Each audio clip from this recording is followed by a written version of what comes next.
years worth of feedback on what you want and what you need. And we're just delivering back to you what you've asked for. So now I'm going to invite up Jack Canfield, the co-creator of Chicken Soup for the Soul. He's the best-selling author of The Success Principles, and he also started the Transformational Leadership Council. Who is in the Transformational Leadership Organization with Jack? Just stand up. I just want to honor and acknowledge you guys. These are some of the folks. Jack put an organization together with some of the more spiritual, transformative leaders in the world. So thank you guys all for being here. And Jack, why don't you come up? Jack's going to lead us through some exercises that I think will help us more authentically connect with each other. Is that okay? Let's give it up for Mr. Jack Canfield.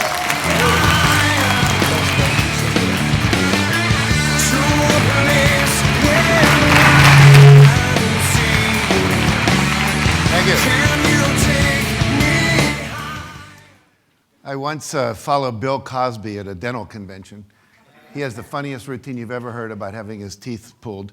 And I thought that was the best warm-up act I would ever have until Seiko and Sean did what they did today. So just give them a hand again. Amazing. Thank you.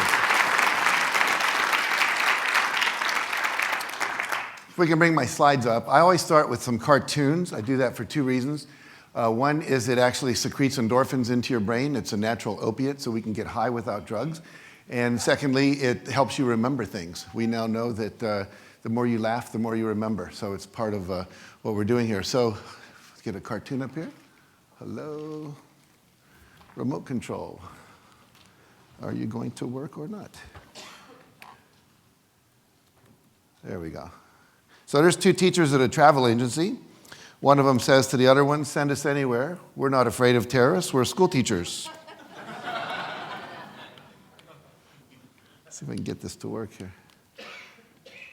New batteries.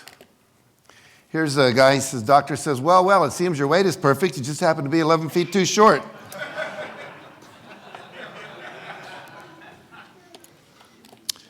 I just figured out why this isn't working. It has to have something to receive the signal.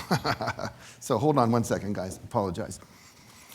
Let me set this up this morning. We were in a little bit of a hurry, and I wasn't paying attention.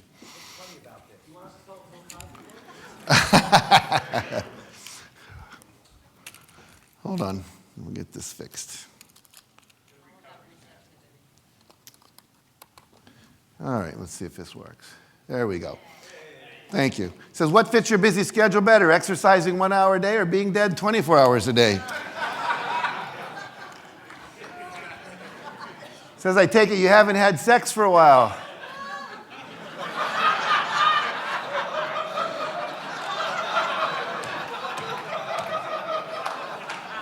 I'll let you read this one.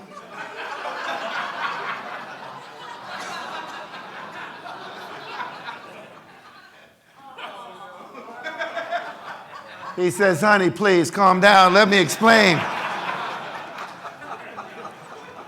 It's the dog about to go off in the car with his owner. He looks at his other friend and he says, ha, Biff, guess what? After we go to the drugstore and the post office, I'm going to the vets to get tutored.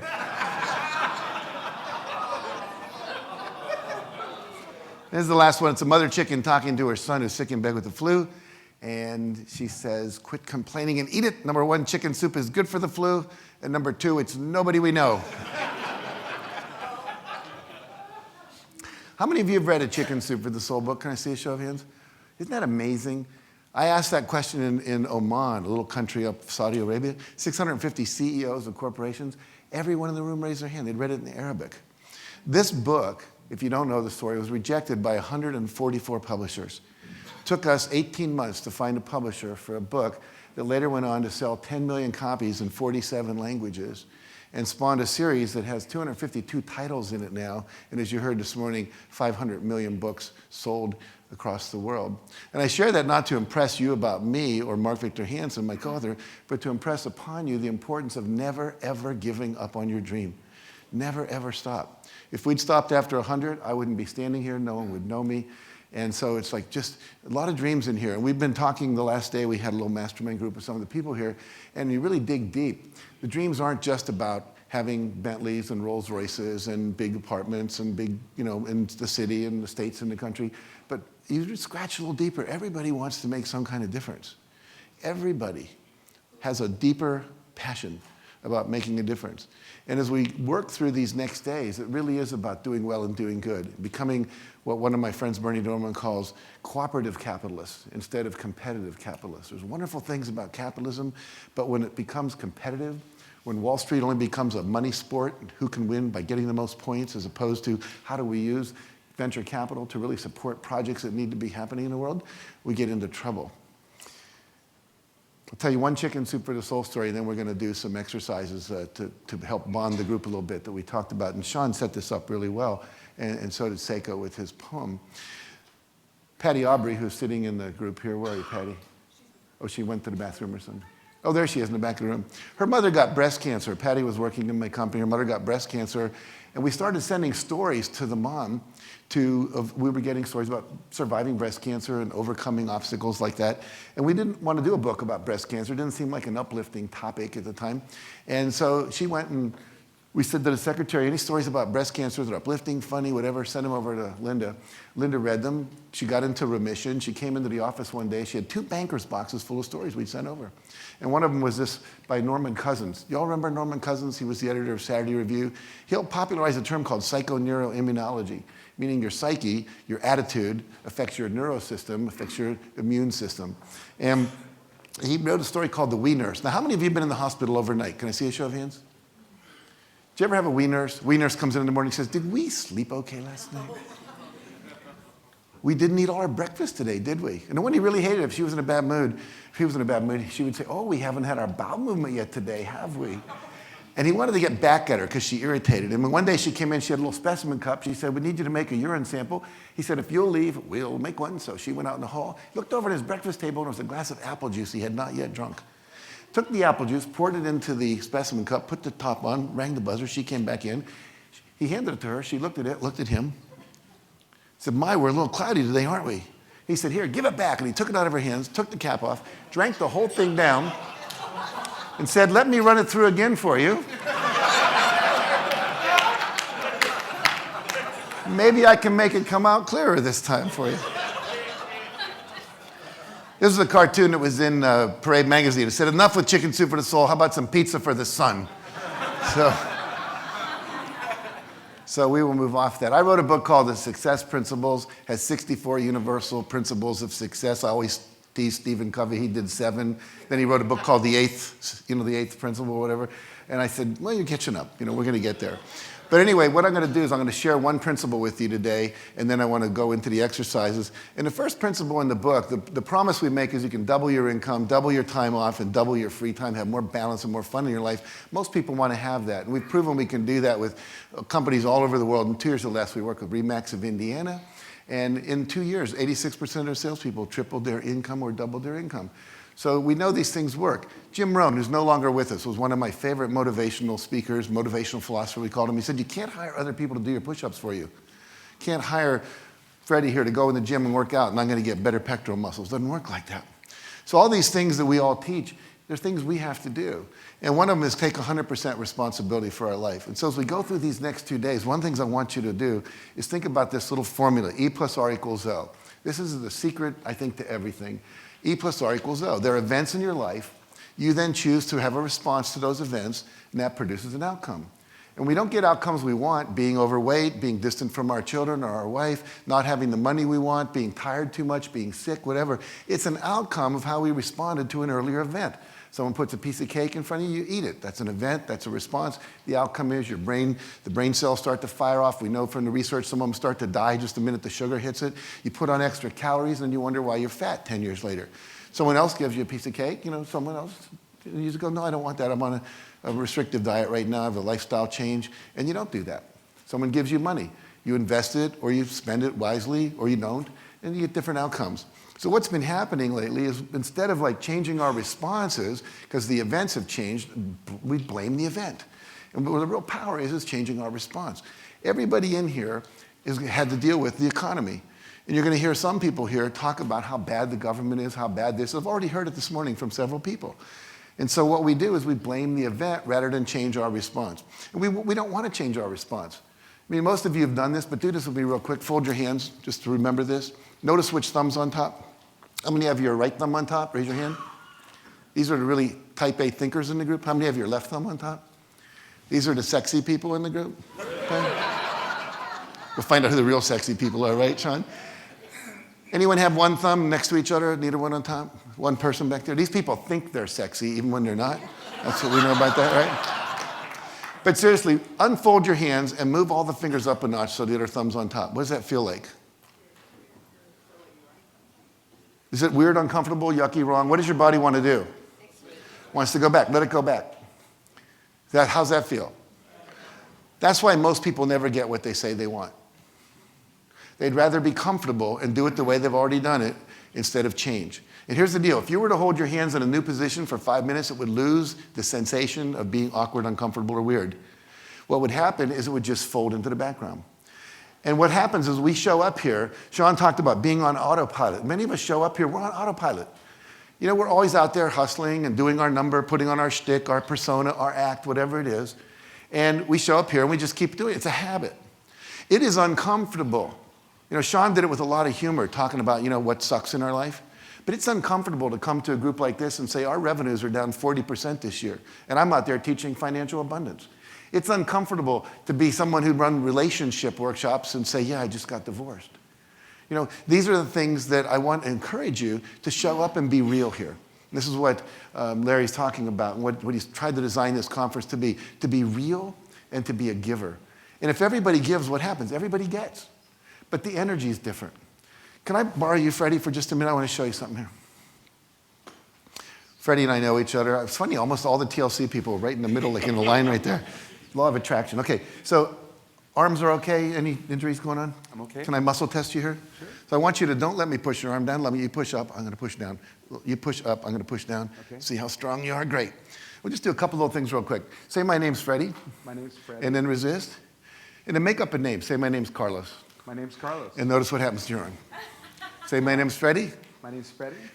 And then say, my name's Carlos. My name's Carlos. And it doesn't have any resistance. So when you lie, your arm goes weak. What happens? Your whole brain dysfunctionalizes itself so that you don't get the same amount of energy flowing through that muscle to hold that up. How many of you are parents in the room? Can I see a show of hands? Do you think this might be useful information? Yeah? Put your arm up and say, I did my homework. Back to your room, right? I didn't smoke pot last weekend. Yeah, I don't think so, you know, whatever. But here's the reason I'm going to do two more things with you real quick and set up what's coming. So I want you to think of something in your life, Freddie, you always wanted to do but felt you couldn't do. And I know you're a pretty positive thinker, thinking you do anything, but think of something like I can't do ballet or I can't, you know, skydive or whatever it might be. Do you have one? Yeah. Could you say it out loud? I don't think I can do ballet. Okay, good. So put your arm up here. Okay. Say, I can't do ballet. I can't do ballet. And notice what happens to your arm. Now say, I can do ballet. I can do ballet. One more time. I can do ballet. And notice what happens now. Oh, it's really strong. So whenever you say, I can't, you actually weaken yourselves. And we're all here looking at a world that really needs a lot of transformation. And we can do it. We can do it. And when you say, I can't, we don't have time, etc., you're actually limiting your ability to perform because it unresources your brain. But here's the last part I want to do. I want you to do this. I want you to think about a goal you have, any goal at all, and I want you to only think how Freddie Ravel will benefit from that goal being achieved.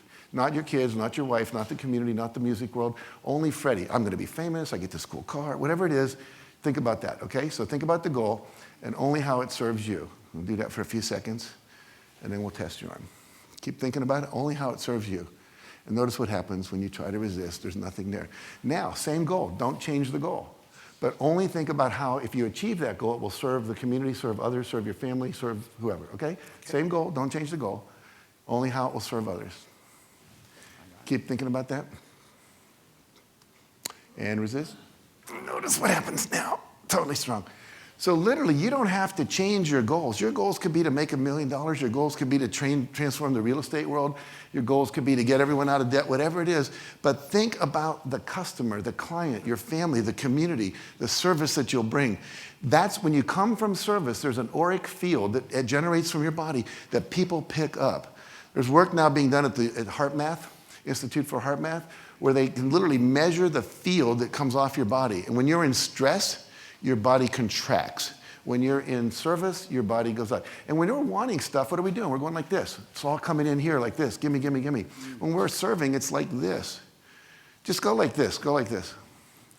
Grabbing, grabbing, grabbing, grabbing. Now go like this. Notice the difference in the feel. Does it feel different? So let's all come from service here. And thank you for Freddie for coming up. Give him a hand. I appreciate it. Okay, so what I want you to do, we're going to get into groups of two. You're going to find a partner, and this has to be someone you've not interacted with here yet and someone you didn't know before you got here. We were all told that's a stranger. Your parents told you not to trust strangers. We have to break through that, okay? If you see anyone get with someone they know, I want you to go like this. Cheater, cheater, cheater, really loud so everyone will do this. And as soon as you have a partner, I want you to sit facing them, and we're going to do a couple little exercises together.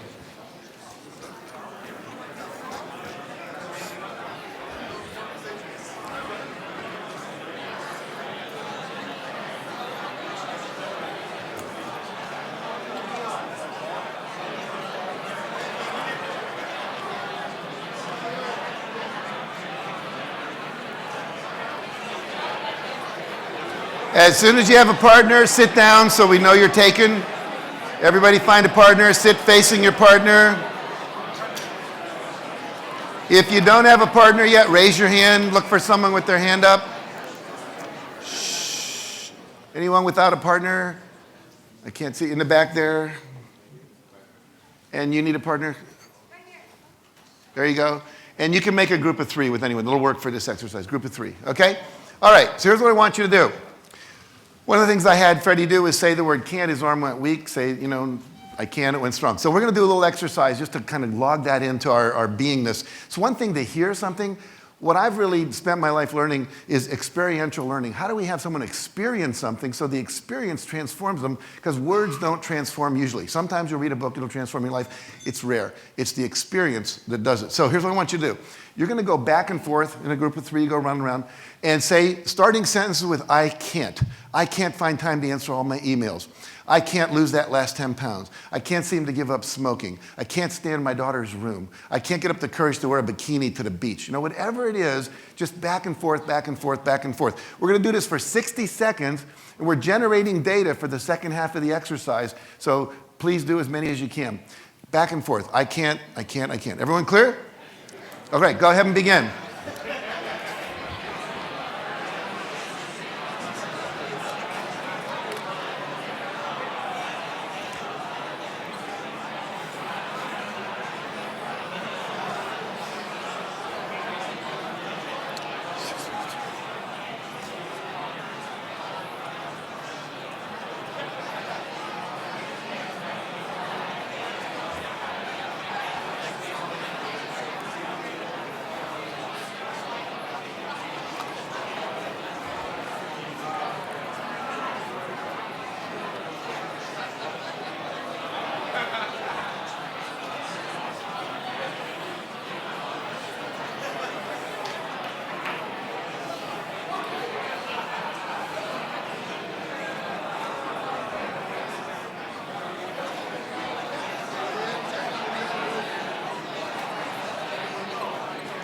All right, stop. Shh, stop. Shh. Very good. Now, what we're going to do, we're going to say the same sentence. We're going to change one word to I won't. Instead of saying I can't lose 10 pounds, I won't lose 10 pounds. Instead of I can't find time to hang out with my kids, I won't find time to hang out with my kids. Instead of I can't lose weight, I won't lose weight. Everybody got it? Now, if you can't remember what you just said, start with I won't remember what I just said, and you'll go from there, okay? All right, you have 1 minute. Go ahead and be in I won't.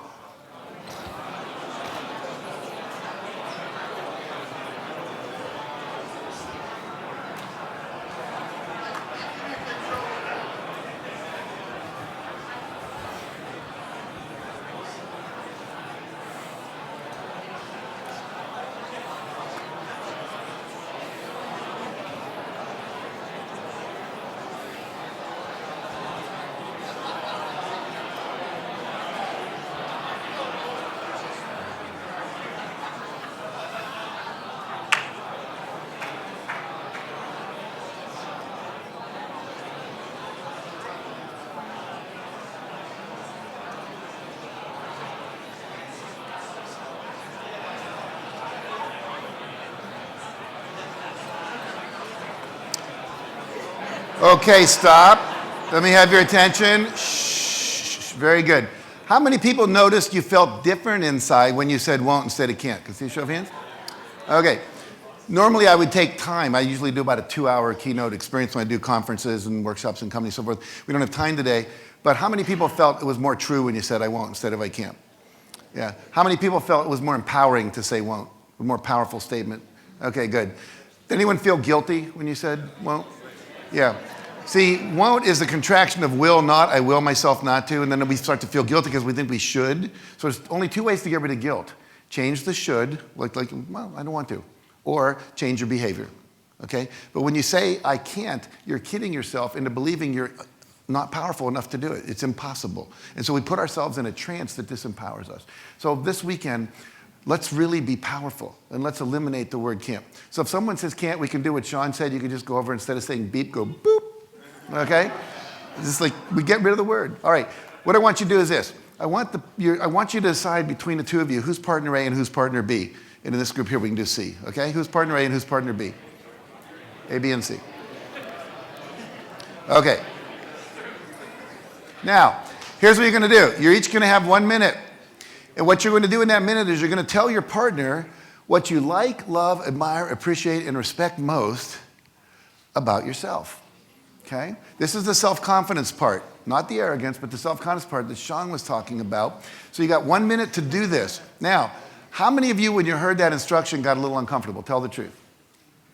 Okay, so E plus R equals O. E, Jack says this is what we're going to do. B, you had to go in and say something like, oh, I don't think I can fill up a whole minute. What would my mother say? You're not supposed to brag about yourself, whatever.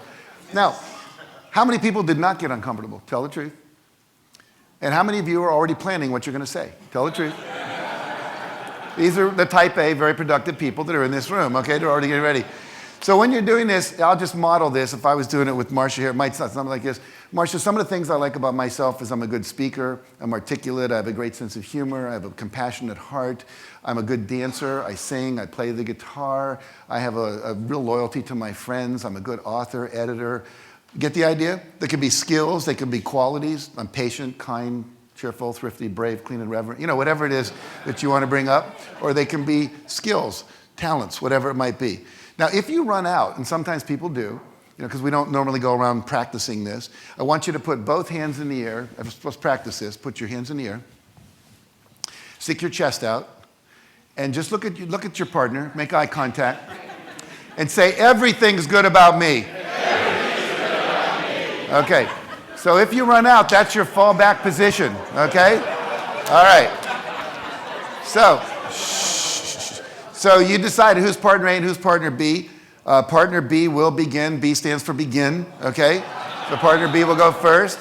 And partner A, just listen, don't interrupt, don't say, I don't believe you, don't say me too, anything at all, just begin. So partner, and I'll come over and I'll switch you guys so you each get the same amount of time in the group of 3. Okay, ready? Partner B, go.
Okay, stop, and let's give partner B a hand, please. Give him a hand.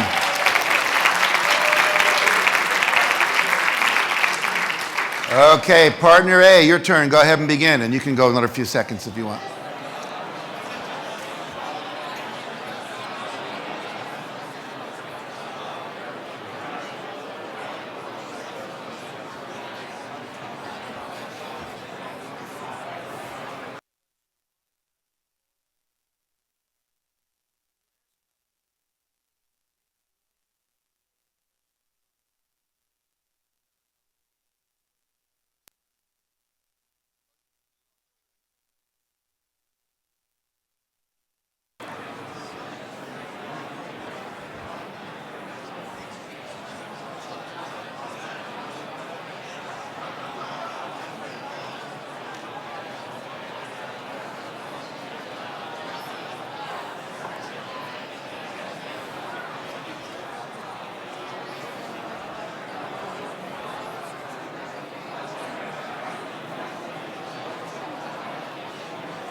Okay, let's stop and get partner A a hand, please. Good job.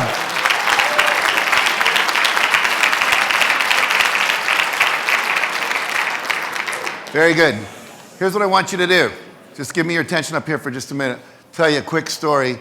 We put in our first Chicken Soup for the Soul book. Frank Zemansky was a football player at Notre Dame back in the 1940s or 50s, can't quite remember now. And the coach was a guy named Frank Leahy. And Frank, being Catholic, was taught to be very humble. You're going to stay with your partner, so stay there. So he was very humble. And what happened was one day he was called in as a witness in a civil suit. And the judge heard him sworn in. He said, "Your name, Zemansky. Zemansky, it sounds familiar. Why would I know your name?" He said, "Well, I play football at Notre Dame, Your Honor." He says, "Really, what position do you play?" He says, "I'm center." He says, "Well, how good a center are you?" Well, now, Zemansky was known as being one of the most humble people on the planet. Never took credit for anything, gave God, the team, whatever, all the credit. He started squirming in his seat. And after about 30 seconds of squirming and turning red, he said, "Well, to tell you the truth, Your Honor, I'm the best center in the history of Notre Dame football." Well, that afternoon, any of you guys play sport, women play sports, you can imagine you show up at practice and your coach has heard you made this statement. And he says, "Zemansky, come here. He said, I heard you were in court today and you said you were the best center in the history of Notre Dame football." "Yeah, coach, I did say that." He said, "It's so out of character for you. You've always been so humble. Why would you do that?" He says, "Well, to tell you the truth, coach, I really didn't want to, but you have to remember, I was under oath."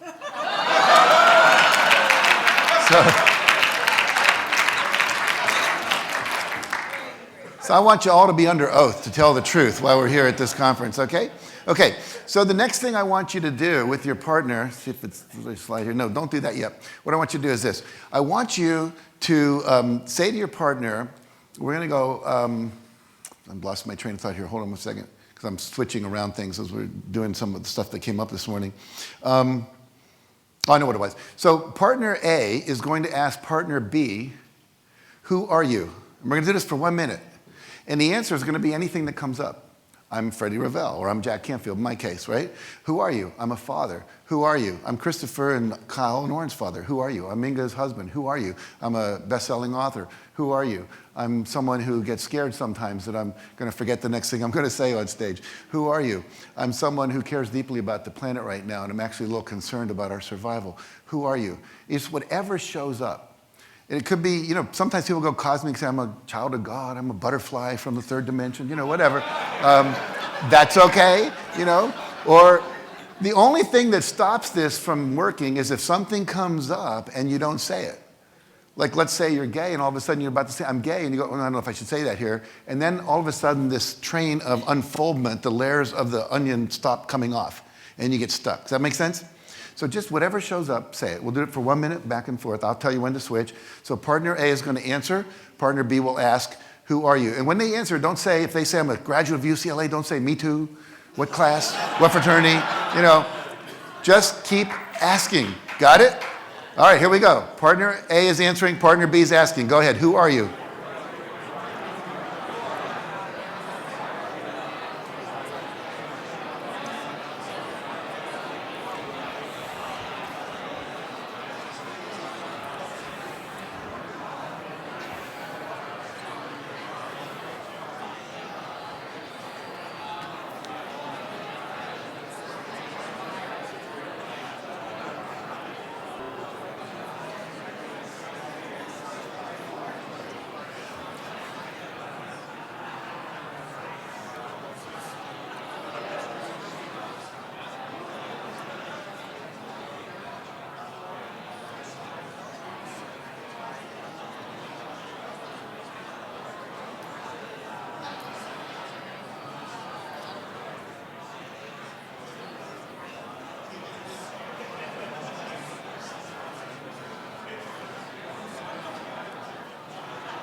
Okay, stop, and let's give them a hand for being vulnerable with us.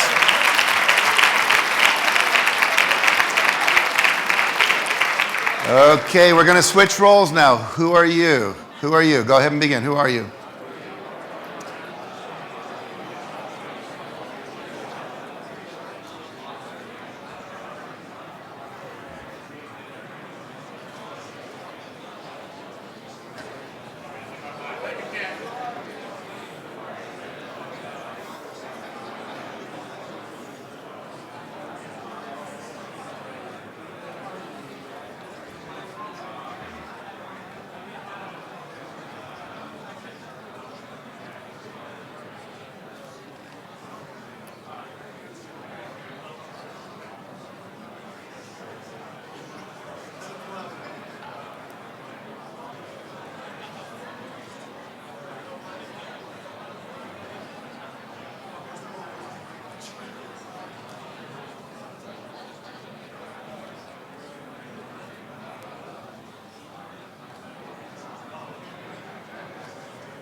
Okay, stop and let's give that person a hand, please.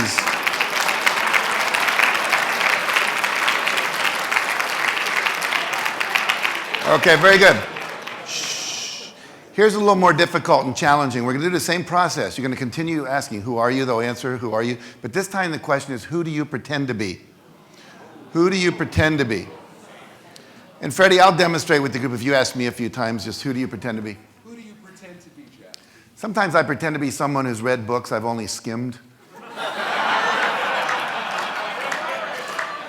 you pretend to be? Sometimes I pretend to be poorer than I am when people are trying to hit me up for money. Who do you pretend to be? Sometimes when the dog needs to go out or a kid wakes up in the middle of the night, I pretend to be asleep until my wife wakes up. Who do you pretend to be? Sometimes I pretend to be confident when I'm really nervous. Who do you pretend to be? Sometimes I pretend to be strong when I really feel weak. Who do you pretend to be? Someone who does yoga every day when it's really more like 4 times a week. You got the idea? Okay, so who do you pretend to be? Go ahead and begin. Partner A will answer, partner B will ask. You have 1 minute. Sounds good. Yeah, it's good. This is what we need. Good. So how have you doing this a couple of years ago?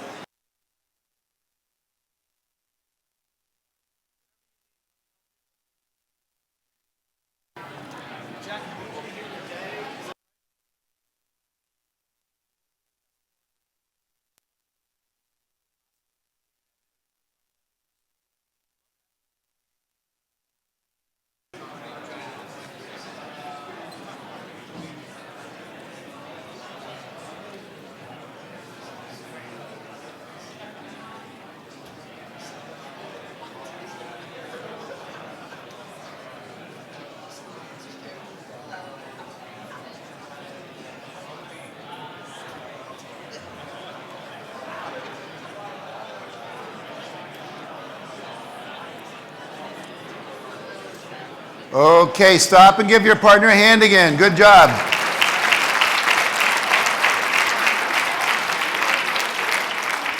And let's go ahead and switch. Partner B, you'll answer. Partner A, you'll ask. Who do you pretend to be? Go ahead and begin.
Okay, stop and give your partner a hand again. Good job.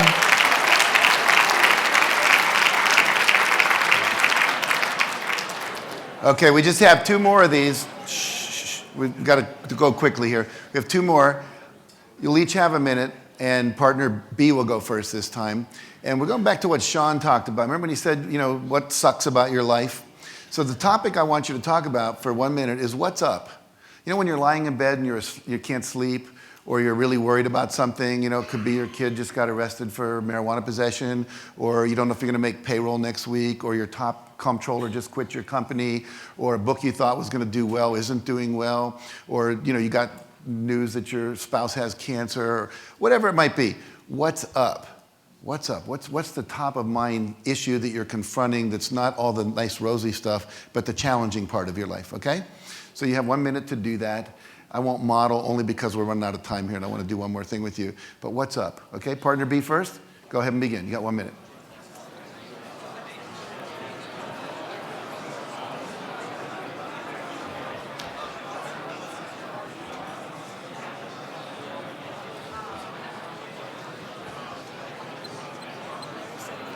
extra minutes that you should take it because this is good stuff. Okay, good.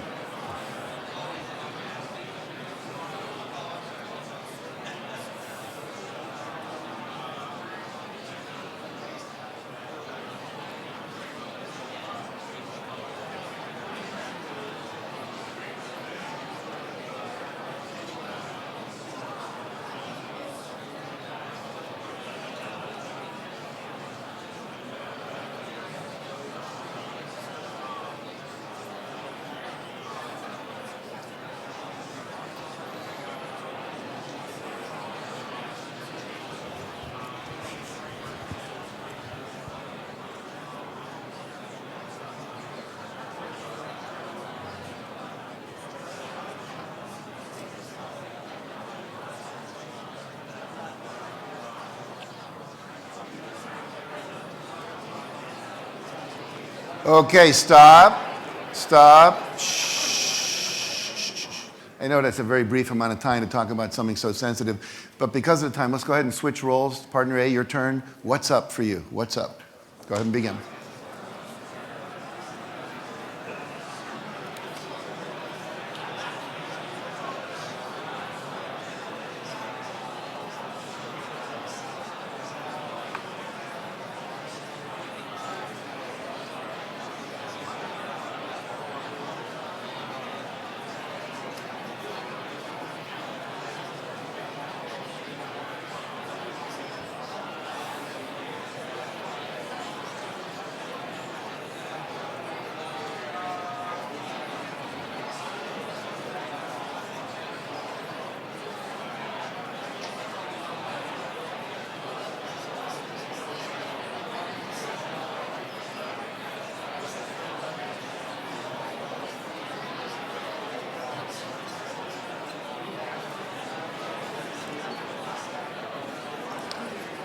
Okay, stop. Shh. Very good. Very good. So, a couple of last things here. I want to tell you a story, do another little share with your partner. I was up at a most amazing event I've ever been to in my life. If you can imagine this event squared or cubed in terms of like in the room was Hamid Karzai, president of Afghanistan, Bill Clinton, Shimon Peres, Jose Ferrer, the guys who started Google, Steve Case, Roger Bannister who broke the 4-minute mile. It was just this National Achievement Summit where I was getting an award for the Chicken Soup books. And one of the guys who spoke, we all got to speak for 20 minutes, kind of like the TED conference when we got an award. And his name was Ken Behring. He was a co-owner of the Seattle Seahawks. And he gave a talk for 20 minutes about the 4 stages of his life. So the first stage he called stuff. He thought if he had stuff, he'd be happy. He bought the house, the car. He was worth $500 million when he was telling this story. And he said, I had everything, the trophy wife, the private jet, wasn't happy. So the second stage of my life was called more stuff. So he bought more stuff. He said he bought another house in the Caribbean and a second plane and a yacht and all this stuff, and he still wasn't happy. Then he figured he was buying the wrong stuff. He said, so the third period of his life was called better stuff and different stuff. And he bought the Seattle Seahawks with a group of guys. He thought, boy, if I had the owner's box and I could sit there and watch the games. And he still wasn't happy. Then a friend of his called him up and said, I'm taking wheelchairs to Bosnia and Herzegovina for kids who've lost their legs with landmines. And he said, would you like to come? He said, sure. So they get on the plane, they fly over there, they got a couple hundred wheelchairs, and he's helping put this one 11-year-old boy in a wheelchair, and he goes to turn away, and the boy doesn't let go of him. So he turns around, and he says, kind of what? And through tears and a translator, the little boy said, please don't leave yet. And he said, why? And he said, I want to memorize your face.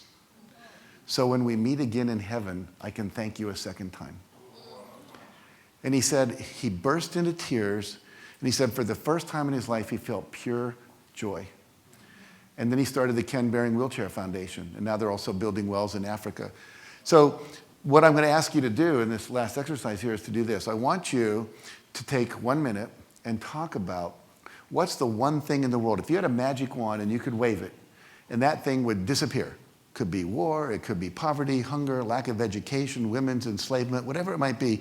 What is the cause that you would like to say, this no longer exists as a problem on the planet because of me? Could be something you're already working on, could be something that just jumped into your head right now. So I'll give you 45 seconds each, and then we'll start to wrap this up, okay? So go ahead and partner A, go first. Partner A.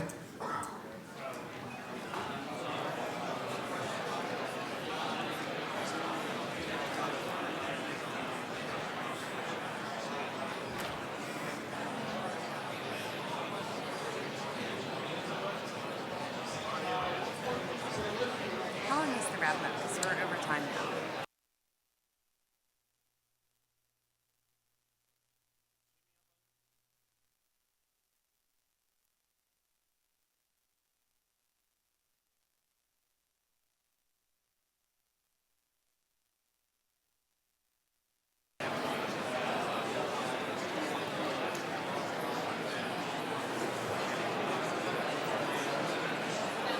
And stop, and partner, whoever the second person is, your turn. Partner B, go ahead, share your answer.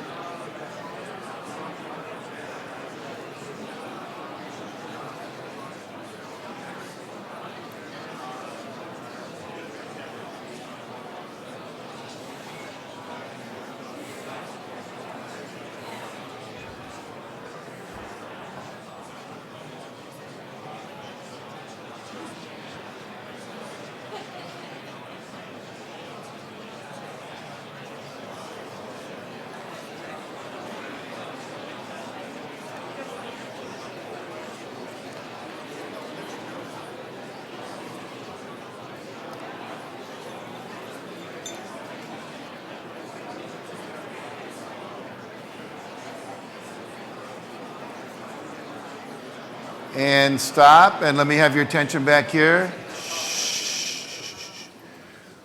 Would you shake your partner's hand, give him a quick hug, turn your chairs toward the front of the room?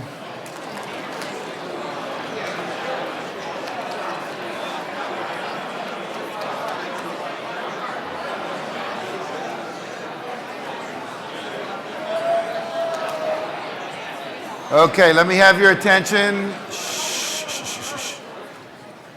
Let me have your attention. I know I'm continually interrupting you in the middle of good stuff. I want to end with one final story. It takes about a minute to tell, and then we're done. There was a minister who got a phone call from one of his parishioners, and she said, I've just been diagnosed with terminal cancer. I wonder if you could come over this afternoon and help me plan my funeral. And he said, yeah, I'll do that. So he goes over to her house, and she said, I don't trust my kids to do it because they don't do anything very well. So I'd like you to, and she starts telling him what she wants. I want to be buried in this dress. I want this person to do my makeup. I want this person to do my hair. I want this psalm read. I want this hymn sung. I want these kind of flowers. And at the end, she said, I want to be buried with the family Bible in my left hand and a fork in my right hand. And Reverend Jim said, well, Aunt Hattie, I understand the Bible. You're very religious, but why the fork? She said, whenever we're having one of those socials down in the basement in the church, and they come by and they're clearing the plates, after a dinner.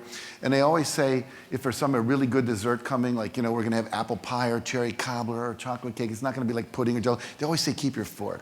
So when they come by my casket, they're going to look in and say, Reverend Jim, why does she have a fork in her hand? You just look them right in the eye and say, Aunt Hattie knew the best was still yet to come.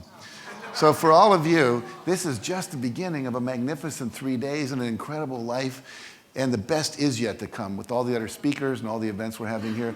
Thank you for this opportunity to share with you. I hope it was valuable. Love you. Thank you. Mr. Jack Canfield. Jack.